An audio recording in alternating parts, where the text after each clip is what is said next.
আল্লাহ নবী মুহাম্মদ সাল্লাল্লাহু আলাইহি ওয়াসাল্লাম বলেছেন, কোন ব্যক্তি যদি 3 বার কবার 3 বার যদি কুল হুয়াল্লাহ সূরা পাঠ করে, ওই ব্যক্তির আমলনামায় 1 খতম কোরআন শরীফ পড়ার সওয়াব আল্লাহ লিখে দেবে। আপনি এত দূরে পড়ে আছেন কেন? কেন পড়ে আছেন? আপনি কেন এই প্র্যাকটিক্যালটা করেননি? আপনি আজকের বাড়ি যাবেন, বাড়িতে গিয়ে ঘুমানোর আগে শুনে নিন, ঘুমানোর আগে অনুরোধ করছি আপনাদের, ঘুমানোর আগে ওযু করে ঘুমাবেন। কুল আউযু বিরাব্বিল ফালাক, কুল আউযু বিরাব্বিন নাস, কুল হুয়াল্লাহু আহাদ এই সূরা 3 বার পড়বেন। কুল আউযু বিরাব্বিল ফালাক পড়বেন একবার, কুল আউযু বিরাব্বিন নাস পড়বেন একবার, আর কুল ইয়া আইয়ুহাল কাফিরুন সূরা একবার পড়বেন। আয়াতুল কুরসি মুখস্থ থাকলে পড়বেন, আর সূরা ফাতিহা একবার পড়বেন। দরুদ শরীফ কয়েকবার পড়ে নিজের গায়ে, স্ত্রীর গায়ে, ছেলে মেয়ের গায়ে, নাতি নাতনির গায়ে ফুঁক দেবেন। জিন ভূত পরি জাদু বান টোনা কিছুই লাগবে না, জোরে বলো। আপনি তা করবেন না। আপনি তা না করে 70 বছরের বুড়ো মানুষ 40 বছর বয়স থেকে নামাজ পড়ছে, 40 বছর বয়স থেকে নামাজ পড়ছে, 70 বছর বয়স, 30 বছর নামাজ পড়ছে, দাড়ি পেকিয়ে ফেললো, আবার পাকানোর পর বুড়ো করেছে কি জানেন? ওর নাতিটাকে নিয়ে ইমাম সাহেবের কাছে এসছে, নাতির ফুঁক দাও। তা তুমি 30 বছর ধরে নামাজ পড়ে কি করলে? তোমার নাতির যদি ইমাম সাহেব ফুঁক দেবে, লজ্জা করলো না তোমার? তুমি 30 বছর ধরে কি করলে? দাড়ি পেকিয়ে ফেললে। তুমি তো 2 দিন পরে কবরে ঢুকবে, কেন তুমি তোমার নাতির গায়ে ফুঁক দিতে পারো না? ইসলাম শেখাতে চায়, আর জনগণ শুনতে চায়, শিখতে চায় না। কি বললাম? ইসলাম কি চায়? জোরে বলুন। শেখাতে চায়, আর জনগণ কি চায়? শুনতে চায়। এরা শিখতে চায় না। রাগ করবেন না, খারাপ সেন্স নেবেন না ভাই, সকলকে বলছি না, ব্যতিক্রম তো থাকবেই, এক্সেপশন তো থাকবেই প্রত্যেক জিনিসেই। ছোট্ট একটা উদাহরণ দিচ্ছি, দেখুন। রাস্তার ধারে লাল কাপড় জড়ানো একটা হাঁড়ি আছে। রাস্তার ধারে লাল কাপড় জড়ানো একটা হাঁড়ি আছে, আর উপরে লেখা আছে হাজি বিরিয়ানি। আপনার নাকে সেন্ট এলো, এটা বেশি আনন্দ না হোটেলের ভিতরে ঢুকে 1 প্লেট বিরিয়ানি কিনে খাওয়াটা আনন্দ? তাড়াতাড়ি, বাহ, কত সহজে বুঝে ফেললেন। তো এটা যদি এত সহজে বুঝলেন, শুধু ডায়মন্ড হারবার থেকে আব্দুল্লাহ গিল মারুফকে গ্যাটের পয়সা খরচা করে দাওয়াত দিয়ে এনে কোরআনের বাণী শোনাটা বেশি আনন্দ, না নিজে কোরআন শিখে পড়াটা বেশি আনন্দ? এজন্যই বলেছিলাম ইসলাম আপনাকে শেখাতে চায়, আর আপনি শিখতে ভালোবাসেন না শুনতে ভালোবাসেন। এ কোরআন শিখতে কতদিন লাগে আপনি জানেন? প্রতিদিন যদি 30 মিনিট করে কোনো ব্যক্তি ইমাম সাহেবের কাছে বসে বা কোনো আলেমের কাছে বসে, 30 মিনিট প্রতিদিন 30 মিনিট করে বসলে, বেশি নয় 2 মাসের মধ্যে কোরআন পড়া শিখে যাবে। আপনি তা করবেন না, 60 বছর বয়স পর্যন্ত জলসা দিয়ে যাচ্ছে। জলসার বয়স কত? বলো দাদা হুজুরকে বলা জলসা প্রতিষ্ঠা করেছে। এখন বয়স কত জলসার? হচ্ছে 110 বছর। যে কটা শ্রোতা বসে আছে 80% শ্রোতা কোরআন পড়তে পারে না। এই হলো জলসার বয়স, 110 বছর। রাগ করবেন না, কথাটা শুনতে একটু টক লাগলো। বাপেরা, অনুরোধ করে বলে যাচ্ছি, টাকা আছে বলে ব্যয় করবেন। মনে রাখবেন, চোখ দুটো বন্ধ হয়ে গেলে কিয়ামতের মাঠে আপনাকে 3টে প্রশ্নের উত্তর দিতেই হবে 100%। সে আপনি আমি যেই হই না কেন। 1 নাম্বার, জ্ঞানের হিসাব দাও। খালি হাবেশ সাহেব মৌলবীদের ধরবেন না, যারা জেনারেল জ্ঞান শিক্ষা করেছেন তাদেরও আল্লাহ ধরবে। আল্লাহ বলবেন ওকে জ্ঞান দিয়েছিলাম কোরআন হাদিসের, ওর হিসাব নেব। তোর জ্ঞান দিয়েছিলাম ভৌত বিজ্ঞানের, তোর হিসাব নেব। তোর জ্ঞান দিয়েছিলাম ইংরেজি, তোর জ্ঞান হিসাব নেব। তোর দিয়েছিলাম ভূগোলের জ্ঞান, তোর হিসাব নেব। আর ওকে করেছিলাম উকিল, আর ওকে করেছিলাম ডাক্তার, রেখে করেছিলাম কি কোর্টের জজ। প্রত্যেকেরই হিসাব দিতে হবে। জ্ঞানের হিসাব দাও। জ্ঞানটাকে কোথায় ব্যয় করেছো? তোমার জ্ঞান থেকে মানুষ উপকার পেয়েছে, উপকৃত হয়েছে, না মানুষ মানুষকে মার্ডার করে ক্ষতি করেছে? তুমি জ্ঞানের হিসাব দাও। 2 নাম্বার, ধনী অর্থের হিসাব দাও। আমি অর্থ দিয়েছিলাম, টাকাটা কোথায় তুমি ব্যয় করেছিলে? ভালো কাজে ব্যয় করেছিলে, অসৎ পথে ব্যয় করেছিলে? হিসাব দাও। 3 নাম্বার, যুবক যৌবনের হিসাব দাও। এই যুবতী মেয়েরা ভালো করে শুনে নাও, যুবক যুবতীদের বলছি, যুবক যুবতী যৌবনের হিসাব দাও। এখানে মুরব্বীরা মনে মনে ভাবছে যাক আমরা বেঁচে গিয়েছি, এত সহজ নয়। আপনার দাড়িটা এখন পেকে গেছে, 70 বছর বয়স হয়ে গেছে, আপনি 6 বার হজ করেছেন, 5 বার ওমরা করেছেন, মনে করেছেন আপনি পার হয়ে গেছেন। নেভার, আপনাকে আল্লাহ ধরবে। বয়স তো তোমার 70 বছর। এখন মনে আছে 20 বছর বয়স যখন ছিল, পাড়ার কটা ভাবি নষ্ট করেছিলে, এলাকার কোনো যুবতী মেয়ে তোমার চোখ থেকে ফাঁক যায়নি। তোমার সেই দিনটার কথা খেয়াল করো আর ভাবো। এখন তুমি বুড়ো হয়ে গেলে, সব ঢিলে হয়ে গেছে, চলতে পারছো না বলে এখন অসহায় হয়ে গেছো। মনে রাখবেন, কোর্টের বিচারক যখন বিচারের সিদ্ধান্ত নেয়, তখন কিন্তু ওই বর্তমান আসামির বর্তমান পরিস্থিতি দেখে বিচার করে না, ঠিক না বেঠিক? আসামি বর্তমান পরিস্থিতি দেখে বিচার। বাবা, আমি দুটো ল নিয়েও তো পড়াশোনা করেছি, according to Islamic law, according to Indian law, কম বেশি একটু পড়াশোনা করেছি, বুঝি তো। কোর্টের বিচারক যখন বিচারের ফায়সালা দেয়, আসামির বর্তমান পরিস্থিতি দেখে বিচার করে না। ধরুন একটা লোক মার্ডার করেছে একজনকে, আপনাদের গ্রামে একটা লোক একজনকে মার্ডার করেছে, শেষ করে দিয়েছে। তার বয়স ছিল তখন 30 বছর। তো সে জেল খাটছে, জেল খাটতে খাটতে খাটতে খাটতে জেল চলছে চলছে, কেস চলছে, ও লকআপে আছে, জেলের মধ্যে রয়েছে 20 বছর। তাহলে তার বয়স কত হবে? 50 বছর বয়স হয়ে গেছে। তো 50 বছর বয়সের পরে হাইকোর্ট ফাঁসির অর্ডার দিল। ফাঁসির অর্ডার দেওয়ার পরে সে সুপ্রিম কোর্টে আপিল করলো, সে সুপ্রিম কোর্ট গেল।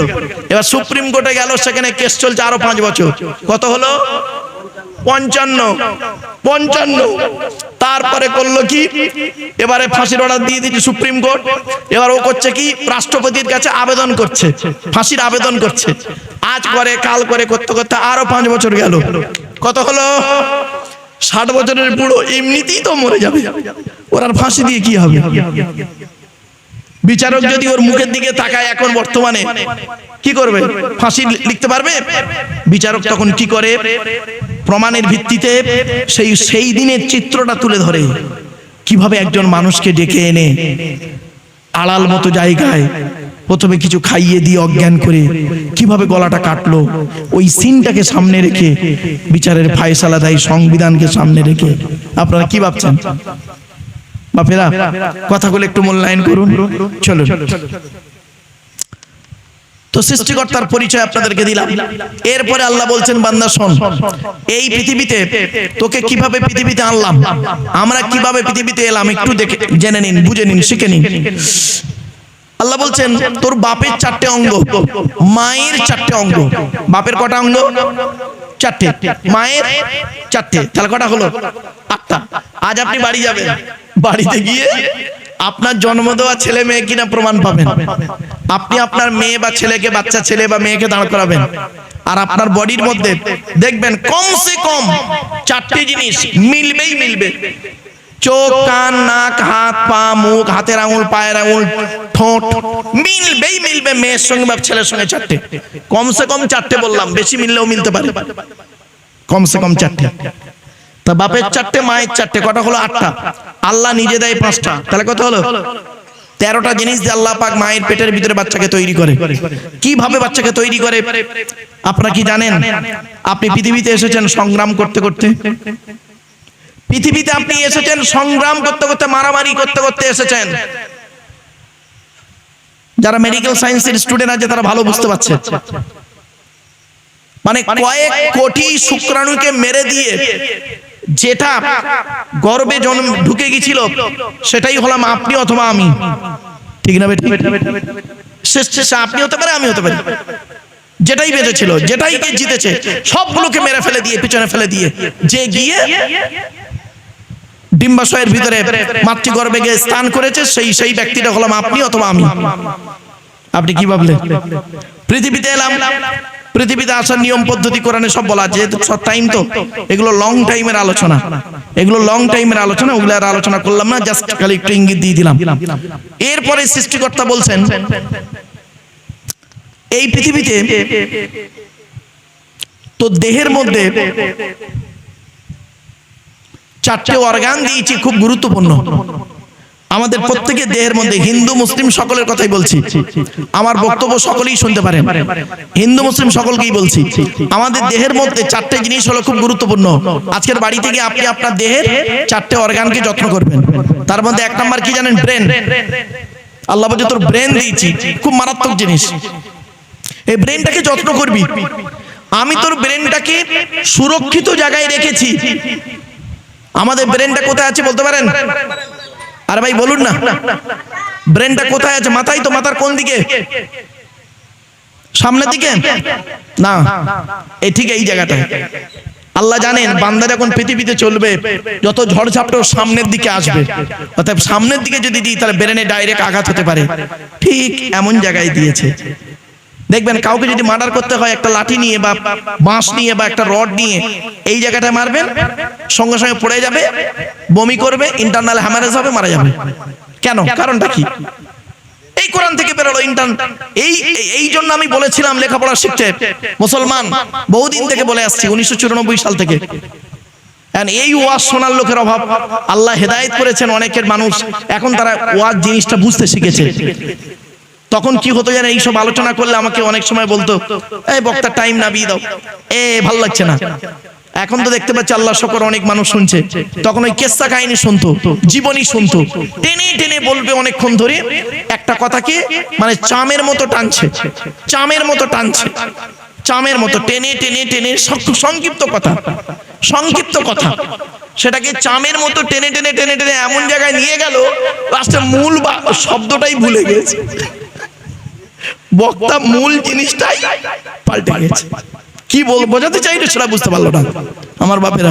চলো, এক নাম্বার হলো ব্রেন।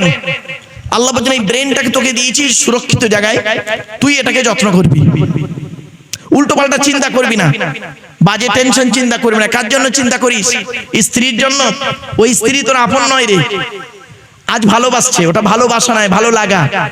আজ তোকে ভালোবাসছে, দুদিন পরে তুই মরে যাবি, তোর স্ত্রীর যৌবন যদি থাকে অন্য একটা ছেলেকে বিবাহ করে সংসার করবে, পৃথিবীর নিয়মে তোর কথাই ভুলে যাবে, ঠিক না বেটা? বাস্তব বলছে, ওটা উল্টো স্বামীর দিকে আনুন, একই। তো এক নাম্বার হলো কি? ব্রেন। আল্লাহ বলে ব্রেনটাকে যত্ন কর, বাজে চিন্তা করে স্ট্রোক করবি না। যদি স্ট্রোক করে যাস তাহলে 72 ঘন্টা তো টাইম শেষ। 2 নাম্বার হলো হার্ট। এই হার্টটাকে যত্ন করবি, এ যদি একবার ব্লক হয়ে যায় তোর জীবনটাই শেষ। 3 নাম্বার হলো কি?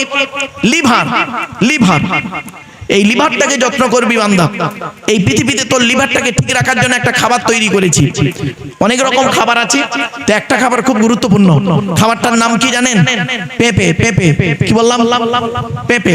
যাদের লিভারের ফাংশন আছে দেখবেন ডাক্তাররা তাদেরকে পেঁপে খেতে বলে। পেঁপে কেন? কারণটা কি? 1500 বছর আগে কোরআন থেকে বের করানো হলো এই জিনিসগুলো। হে মুসলমান, তোমরা বুঝলে না, তোমরা কোরআনটাকে ব্যবহার করলে ওই তেল পড়া, পানি পড়া, ওয়াজ করা, খতম পড়া, তাবিজ মারা, ঘর বন্ধ করা আর নিজেদের মধ্যে মারামারি করা। কেন বাবা? আলহামদুলিল্লাহ, নারায়ে তাকবীর, নারায়ে তাকবীর। আওলাদে মুজাদ্দিদুজ জামান, আওলাদে মুজাদ্দিদুজ জামান, নারায়ে তাকবীর। আলহামদুলিল্লাহ। যাক বাপেরা, জারি অপেক্ষায় আপনারা চাতক পাখির ন্যায় বসে আছেন, তিনি এসে গেছেন, তার জ্ঞান গর্ব বক্তব্য আপনারা এখনই শুনবেন, ইনশাআল্লাহ এখনই আসবেন, কয়েক মিনিটের মধ্যে এসে যাবেন। চলো, এরপরে আল্লাহ বলছেন তো দেহের মধ্যে আমি দিয়েছি কি? কিডনি।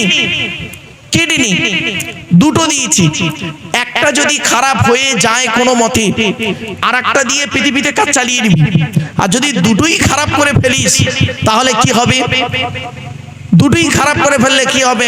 তোর আর বাঁচার কোনো আশা নেই, শেষ। কেউ যদি দয়া করে একটা দান করে তো ভালো, আর নইলে ডায়ালিসিস করতে করতে তোর জীবন শেষ। ভাবতে পেরেছেন? এরপরে আল্লাহ বলছেন তোর দেহের মধ্যে আমি 9টা ছিদ্র দিয়েছি। কটা? আমাদের টোটাল দেহের মধ্যে 9টা ছিদ্র আছে। 9টা ছিদ্র কি কি? 2 চোখ, 2 নাক, 2 কান, একটা গাল, 7টা সামনে পিছনে, এই 9টা ছিদ্র। এই 9টা ছিদ্রে যে কোনো একটা ছিদ্রের মাধ্যমে ফেরেশতার দ্বারা আল্লাহ পাক আত্মা বের করে নেয়। আপনাদের এলাকায় কত মানুষ মারা গেছে দেখবেন, কি হিন্দু কি মুসলিম, নারী পুরুষ, গিয়ে দেখবেন লোকটা মারা গেছে, পেশাব ফিরে ফেলেছে, বুঝে নেবেন আল্লাহ ওর পেশাবের রাস্তা দিয়ে আত্মাটা বের করেছে। কোথায় আছেন আপনি? কত মানুষ মারা গেছে দেখবেন, গিয়ে দেখবেন লোকটা মারা গেছে, পায়খানা ফিরে ফেলেছে, বুঝে নেবেন পায়খানা রাস্তা দিয়ে আল্লাহ ওর আত্মাটা বের করেছে। কত মানুষ মারা গেছে দেখবেন, লোকটা মরে গেছে, চোখটা চেয়ে আছে, লোকটা মরে গেছে, গালটা হাঁ করে আছে, লোকটা মরে গেছে, ঘাটটা বেঁকে আছে, হাতটা খিচে আছে। আবার দেখবেন লোকটা মরে গেছে, দেখলে মনে হবে লোকটা ঘুমিয়ে আছে। কিভাবে মরতে চান? ঈমান নিয়ে যদি কবরে যেতে চান তাহলে কিছুক্ষণ কোরআন হাদিস ইজমা কিয়াসের কিছু কথা শুনে আমল করে বাড়ি যান। এরপরে আল্লাহ বলছেন তোর দেহের মধ্যে তিনটে জিনিস আলাদা। কটা কটা কটা? তিনটে জিনিস আলাদা। এক নাম্বার হলো ব্লাড গ্রুপ আলাদা। এজন্য আমি যেখানেই লেকচার দিতে যাই, আলোচনা করতে যাই, ওয়াজ নসিহত করি বাপ, সেখানে বলি হিন্দু মুসলিম মারামারি করবেন না, হিন্দু মুসলিম কাঁধে কাঁধ মিলিয়ে চলবেন। মনে রাখবেন সৃষ্টিকর্তার আরাধনা উপাসনার পদ্ধতিটা আমাদের আলাদা হতে পারে পৃথিবীতে, কিন্তু মানুষ হিসেবে এই প্রত্যেকেই কিন্তু আমরা সবাই আদমের সন্তান, ঠিক না বেঠিক? আমরা সবাই কিন্তু আদমের সন্তান। আদমের সন্তানের বাইরে কেউ নেই, আছে নাকি? সবাই আদমের সন্তান। আল্লাহ কখন কিভাবে কাকে হেদায়েত করে তার পথে আনবে তিনিই ভালো জানেন, ঠিক না বেঠিক? সারা জীবন লোকটা খারাপ পথে ছিল, এমন একটা সময় এসে গেল লোকটা এতটাই ভালো হয়ে গেছে, তওবা তিল্লা করে ঈমান নিয়ে কবরে গেছে। আবার এমনও মানুষ আছে সারা জীবন নামাজ রোজা করেছে, ধর্মের পথে ছিল, এমনও পরিস্থিতির মোকাবেলা করতে গিয়ে এমন হয়ে গেল বেঈমান হয়ে কবরে গেল। হয়নি? এজন্য মনে রাখবেন আল্লাহ কাকে কখন কিভাবে ফিরিয়ে আনে কার মাধ্যমে বলা খুব মুশকিল, এটা মাথায় রাখবেন। চলো না কি যাই। এজন্য আপনাদেরকে বলি, আপনারা কি জানেন হিন্দুদের রক্তের ভিতরে মুসলমানদের রক্ত আছে, আর মুসলমানদের রক্তের ভিতরে হিন্দুদের রক্ত আছে। প্রমাণটা আপনাদের দেব। আপনাদের এলাকায় ব্লাড ডোনেশন ক্যাম্প হয়, রক্তদান শিবির হয়। আচ্ছা, ব্লাড যখন নেওয়া হয় তখন বলা হয় নাকি এই ও হিন্দু ও রক্ত আলাদা কর, ও মুসলিম ও রক্ত আলাদা কর, বলে নাকি? আরে ব্লাডের মধ্যে কাস্টের কোনো ডিভাইডেড থাকে না, ব্লাডের মধ্যে কালারের কোনো ডিভাইডেড থাকে না, ব্লাডের মধ্যে জেন্ডারের কোনো ডিভাইডেড থাকে না। ব্লাডের মধ্যে কি হয়? গ্রুপে ডিভাইডেড করা হয়। ব্লাডের চারটে group, A B, A B আর ও, প্রত্যেকটার মাইনাস প্লাস। একটা হিন্দুর রক্তের ভিতরে তিনটে জিনিস পাওয়া যায়, লোহিত কণিকা, শ্বেত কণিকা, অনুচক্রিকা, as a same no difference. একটা মুসলমানের রক্তের ভিতরে ওই তিনটেই পাওয়া যায়। কিসের হিন্দু কিসের মুসলিম মারামারি করেন? হে হিন্দু, তুমি মন্দিরে গিয়ে যাকে ঈশ্বর বা ভগবান বলে ডাকো তাকে তুমি মন্দিরে পাবে তো? হে খ্রিস্টান, গির্জায় গিয়ে যাকে গড বলে ডাকো তাকে তুমি গির্জায় পাবে তো? হে মুসলমান, গালে দাড়ি মাথায় টুপি নিয়ে মসজিদে যাকে আল্লাহ আল্লাহ বলে ডাকো ওই আল্লাহকে মসজিদে পাবে তো? চলুন, তিন ধর্মের মানুষ আমরা আল্লাহকে খুঁজতে বেরোই। আল্লাহ বলছেন আমাকে খুঁজতে তোদের যেতে হবে না। আমি কোথায় আছি জানিস? এই কোরআনে বলা আছে। চলুন আমি রেফারেন্স সব বলে দিচ্ছি। আল্লাহ নিজেই বলছে, ওয়ালাকাদ খালাকনাল ইনসানা ওয়া না'লামু মা তুওয়াসু বিহি নাফসুহু ওয়া নাহনু আকরাবু ইলাইহি মিন হাবলিল ওয়ারিদ। 26 নম্বর পারা 18 নম্বর পৃষ্ঠার প্রথম নম্বর লাইন, সূরার নাম সূরা কফের 16 নম্বর আয়াত।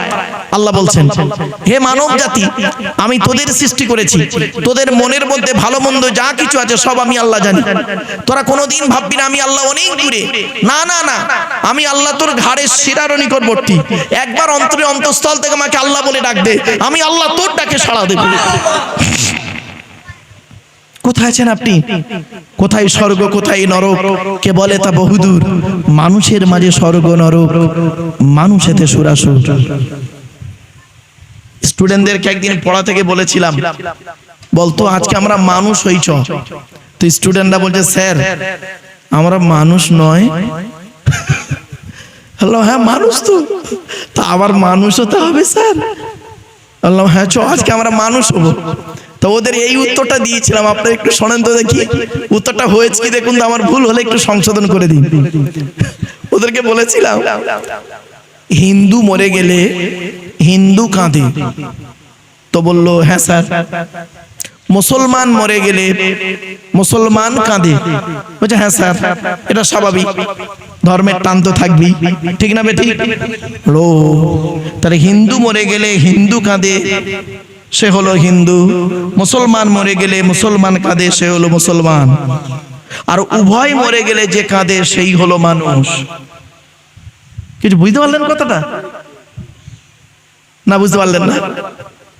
হিন্দু মরে গেলে হিন্দু কাঁদে, মুসলমান মরে গেলে মুসলমান কাঁদে, আর উভয় মরে গেলে যে কাঁদে সেই হলো মানুষ। যে মানুষ হবে তার কাছে হিন্দু মুসলমান নয়, তার কাছে হবে আগে মানুষ। মানুষ, সে হিন্দু হোক, মুসলিম হোক, জৈন হোক, ব্রাহ্মণ হোক, সে আগে মানুষ। মানব সেবা হলো বড় সেবা। আপনি কি জানেন? বাড়ি থেকে ভাববেন আমার এই কথাগুলো। চলুন আর একটু এগিয়ে যাই, এরপরে আসছি। 2 নাম্বার হলো, আপনারা আধার কার্ড করেছেন? আধার কার্ড করেছেন তাই তো? আচ্ছা, আধার কার্ড করার সময় অফিসাররা আপনাদেরকে দুটো কথা বলেছিল, খেয়াল করে দেখুন তো মনে পড়ছে কিনা। 1 নাম্বার কি করেছিলেন, একটা মেশিনকে চোখে ধরেছিলেন, চোখে ধরে বলেছিলেন চোখটা বড় করে চান তো, বলেছিলেন না? 1500 বছর আগে কোরআনে কথাটা ইঙ্গিত দেওয়া ছিল। জোরে বলো, কোথায় আছেন আপনি? আমি আয়াতটা দিয়ে দিচ্ছি দেখুন। আর একটা কি করেছিল মনে আছে আপনাদের? এই দুটো বুড়ো আঙুলকে নিয়ে একটা কাঁচের উপরে অনেকক্ষণ চেপে ধরেছিলেন। 1500 বছর আগে কোরআনে কথাটা ইঙ্গিত দেওয়া আছে। জোরে বলো। কাল সকালবেলা একজন মূর্খ লোকের সঙ্গে তর্ক করবেন, আর একটা জ্ঞানী লোকের সঙ্গে তর্ক করবেন। পার্থক্য কি শুনবেন? আপনি একটা জ্ঞানী লোকের সঙ্গে তর্ক করবেন, আপনি জিততে পারবেন না তার সঙ্গে, জিততে না পারলে কিছু শিখতে পারবেন। ঠিক না ঠিক? আর একটা মূর্খ লোকের সঙ্গে তর্ক করবেন, সর্বপ্রথম আপনি গালাগালি খাবেন, তারপরে আপনার মরা বাম্মার কবর থেকে তুলে আনা হবে, আর কপাল যদি খুব ভালো হয় মার খেয়ে বাড়ি আসবে। একদম বাস্তব কথা বলছি। এজন্য বাপেরা, জ্ঞান যে কি জিনিস এটার মূল্যায়ন আমরা কোনোদিন করতে পারিনি। চলো একটা একটা করে আপনাদেরকে ধরি, তুলে ধরি, বুঝতে পারবেন ইনশাআল্লাহ। আমাকে একটু বলার সময় দিন বাবা, আর বুঝতে না পারলে আমাকে বলুন। আমি আপনাদেরকে প্রথমে একটা প্রশ্ন করেছিলাম, কেন আজকের মার খাচ্ছে না তো? তাই না? মনে পড়ছে কি? হ্যাঁ, ইহুদিরা তো মাত্র 1.5 কোটি, আর মুসলমান হলো 200 কোটি। তাই ইহুদিরা এত মার মারছে কেন, আর মুসলমানরা এত মার খাচ্ছে কেন? শুনে নিন। মার খাওয়ার কারণটা হলো কি জানেন? একটাই কারণ হলো, মুসলমানরা শিক্ষা, দীক্ষা, চিন্তা, ভাবনা, গবেষণা অনেক পিছিয়ে। মুসলমানরা কোরআন পড়ে, আমার হাতে যে কিতাবটা আছে দেখতে পাচ্ছেন কোরআন, মুসলমানরা কোরআন পড়ে নেকির আশায়। নেকির আশায় গো বাবা।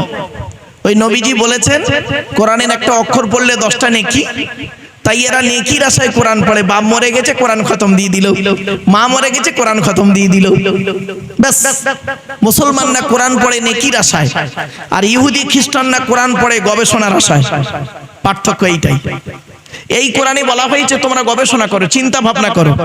আফালা ইয়াতাদাব্বারুনাল কুরআন, আল্লাহ বলছেন তারা কি আমার এই কোরআনকে নিয়ে একবার চিন্তা ভাবনা করে না? এ মুসলমান চিন্তা ভাবনা করে না। বাস্তব বলছি, এই কোরআনকে নিয়ে গবেষণা করলো কারা? America, London, France, Britain, Japan, Jordan, Germany ঠান্ডা করে বসে বসে কোরআনকে নিয়ে গবেষণা করছে। কারা করেছে?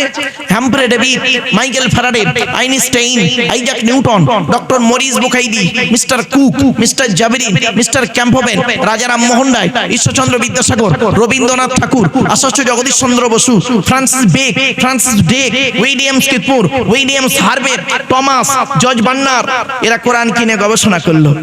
আর আমরা কিছু মৌলবি, সকলে নয় বাবা, আমরা কিছু মৌলবি কি করলাম? এই কোরআনটাকে কিভাবে ইউটিলাইজ করলাম দেখুন। তেল পড়া, তেল পড়া, পানি পড়া, ওয়াজ করা, খতম পড়া, তাবিজ পড়া, আর ঘর বন্ধ করা, আর নিজেদের মধ্যে মারামারি করা। কিরকম মারামারি?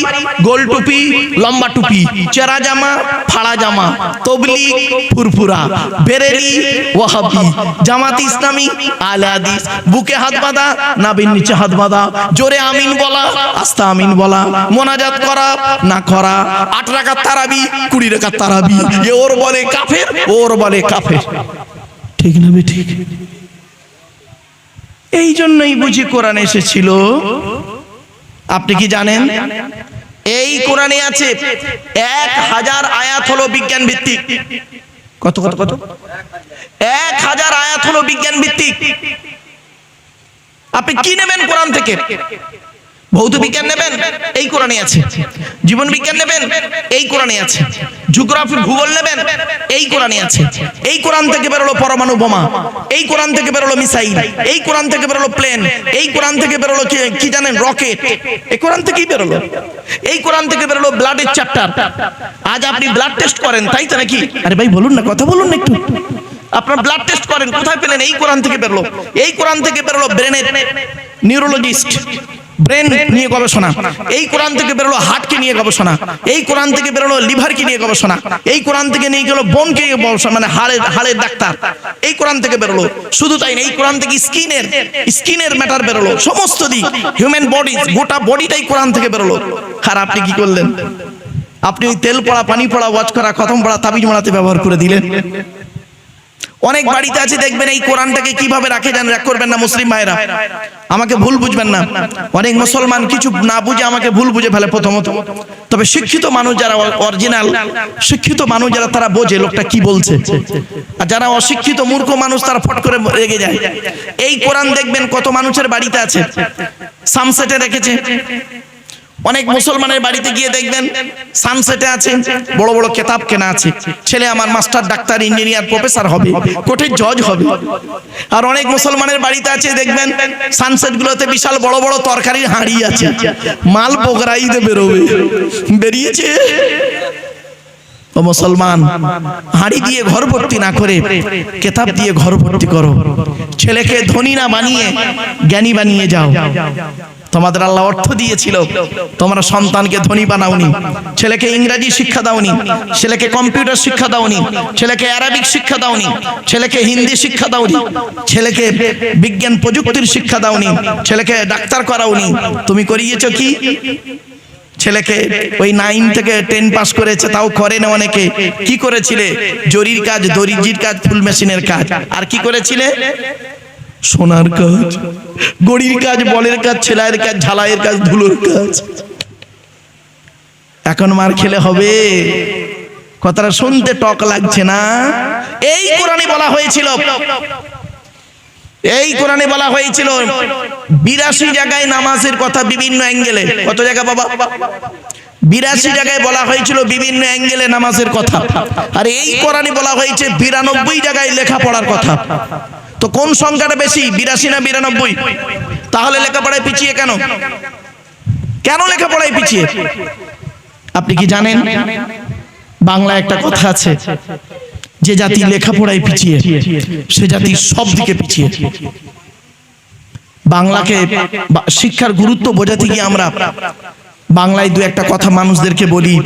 শত মূর্খ লয়ে আমি স্বর্গে নাহি যাব, দ্বাদশ পণ্ডিত নিয়ে পাতালেই রব। 100 জন মূর্খ মানুষকে নিয়ে স্বর্গে গিয়ে কোনো লাভ নেই, 12 জন শিক্ষিত লোককে নিয়ে নরকে থাকা অনেক ভালো। বাংলাতে আর একটা কথা আমরা বলি, মূর্খ বন্ধুর থেকে শিক্ষিত শত্রু ভালো। কথাটা এমনি বলে না, মনে রাখবেন। ছেলেকে ধনী না বানিয়ে জ্ঞানী বানিয়ে যান। সম্পদ বেশি দিন থাকবে না, জ্ঞান মরে যাবার পরেও রয়ে যাবে। যারা শুধু মরে নাহি দেয় প্রাণ, তাদের কবু কোনোদিন করেনি সম্মান। রবীন্দ্রনাথ চলে গেছে, নজরুল চলে গেছে, আবু বাকির জয়নুল আবেদিন আব্দুল কালাম, ভারতের প্রাক্তন রাষ্ট্রপতি, মিসাইল ম্যান, সে চলে গেছে পৃথিবী ছেড়ে অনেকদিন আগেই। কিন্তু তার রেখে যাওয়া স্মৃতিগুলো আজও রয়ে গেছে। আপনি কি রেখে গেলেন পৃথিবীতে?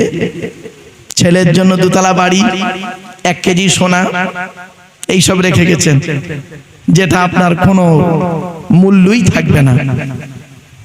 কথাটা শুনতে হয়তো আপনাদের টক লাগলো। টক কাদের উপকার জানেন? যাদের দেখে ইউরিক অ্যাসিড আছে। আমার কথাটা শুনতে হয়তো আপনাদের সাময়িক তিতো লাগবে। তিতো কাদের উপকার? যাদের ডায়াবেটিস আছে, সুগার আছে। রাগ করবেন না, চলুন একটা একটা করে এগিয়ে যাই। আপনি জলসা দেবেন কেন? কেন জলসা দিয়েছেন এখানে? কেন? উত্তরটা এখান থেকে খুঁজে বের করুন। কেন গালা দাড়ি রেখেছেন? কেন মাথায় টুপি দিয়েছেন? আপনি কেন নামাজ পড়বেন? নামাজের মধ্যে কি যুক্তি, কি বিজ্ঞান আছে? আপনি কেন রোজা রাখবেন? রোজার মধ্যে কি যুক্তি, কি বিজ্ঞান আছে? আপনার কি বলিনি আমরা, এসব আলোচনা করিনি। শুধু তাই নয়, খাসি হলো 4 পায়, ছাগল হলো 4 পায়, আর শুকর কয় পায়? বলুন না রে ভাই, 4 পায়। তা মুসলমান খাসির গোস্ত খায়, শুকরের গোস্ত খায় না কেন? কেন কোরআনে বলা হলো 4 জায়গায় শুকরের মাংস খাওয়া হারাম? কয় জায়গায়? এই টোটাল কোরআনে 4 জায়গায় আছে শুকরের মাংস খাওয়া হারাম। কেন কেন কেন উত্তরটা খুঁজে বের করুন।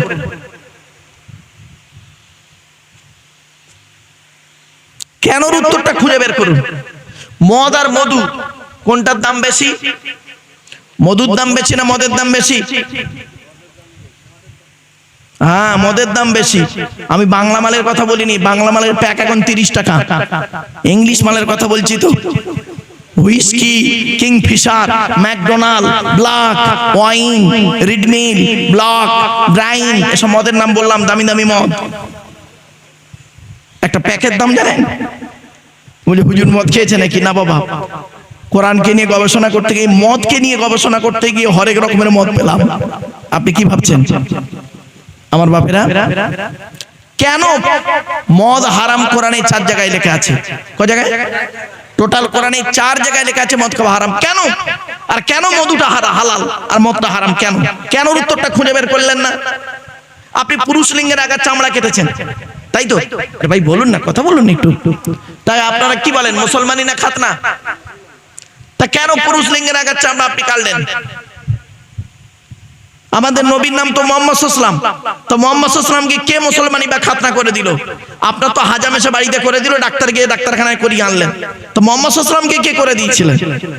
সে প্রশ্ন উত্তর কোনোদিন খোঁজেননি। এইভাবে তো আপনাদেরকে বলা হয়নি।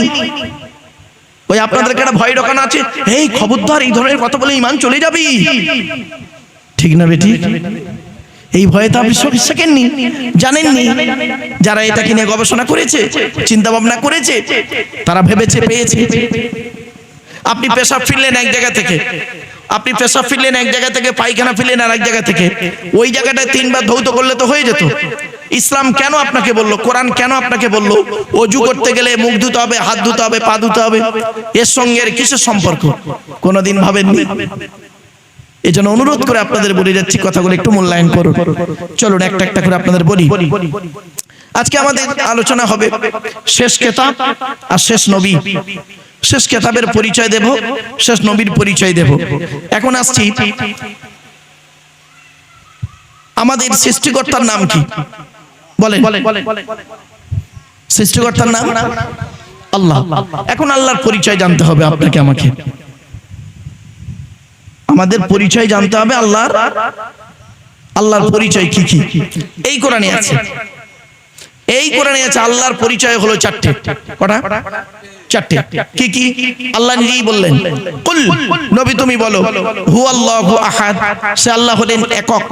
2 নাম্বার, আল্লাহুস সামাদ, আল্লাহ হলেন অমুখপেক্ষী, আল্লাহ কারোর মুখপেক্ষী নন, সারা পৃথিবী তার মুখপেক্ষী। 3 নাম্বার, লাম ইয়ালিদ ওয়া লাম ইউলাদ, আল্লাহ কাউকে জন্ম দেয়নি, আল্লাহ কেউ জন্ম দেয়নি। 4 নাম্বার, ওয়া লাম ইয়াকুল্লাহু কুফুয়ান আহাদ, আল্লাহর সমকক্ষ কেউই নেই। এই হলো আল্লাহর 4টে পরিচয়। আচ্ছা, এই যে সূরাটি আমি পড়লাম, এই সূরাটি আপনাদের অনেকের মুখস্থ নেই। বলুন না প্লিজ, কথা বলুন। আছে তো? তা আমি আবার পড়লাম কি করতে? 4টে পয়েন্ট, কমসে কম 4টে পয়েন্ট। 1 নাম্বার, এই সূরাটি যে আল্লাহর পরিচয় সেটা আপনাকে জানিয়ে দিলাম। 2 নাম্বার, এই সূরাটি আরবি ভাষায় বাংলায় ট্রান্সলেট করে বলে দিলাম। 3 নাম্বার পয়েন্ট, এই সূরাটির মধ্যে 4টে ধর্ম বেরিয়েছে: মুশরিক, ইহুদি, খ্রিস্টান, ইসলাম।